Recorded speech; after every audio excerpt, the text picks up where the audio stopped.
কিয়ামতের ওই কঠিন ময়দানে 7 শ্রেণীর ব্যক্তিকে রব্বুল আলামিন তার আরশের নিচে ছায়া দিবেন।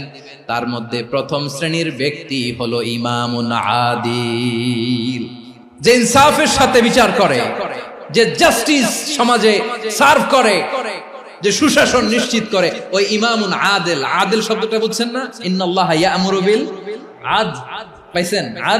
আদিল। 7 শ্রেণীর ব্যক্তিকে আল্লাহ তাআলা সুশীতল আরশের নিচে ছায়া দিবেন, যেদিন তার দেয়া ছায়া ছাড়া কোনো ছায়া থাকবে না। এর প্রথম হচ্ছে ইমামুন আদিল, ন্যায়পরায়ণ শাসক। চিল্লায় বলেন সুবহানাল্লাহ। আবার বিশ্বনবী বললেন, ইন্নাল মুকসিতিনা ইনদাল্লাহি আলা মানাবিরা মিন নূর আন ইয়ামিনির রহমান। কিয়ামতের দিন যারা ন্যায় পরায়ণ হিসেবে আল্লাহর সামনে দাঁড়াবে, কিয়ামতের দিন রব্বুল আলামিন তার আরশের ডান দিকে ওই ন্যায় পরায়ণ লোকদের জন্য আরশের ডান দিকে একটা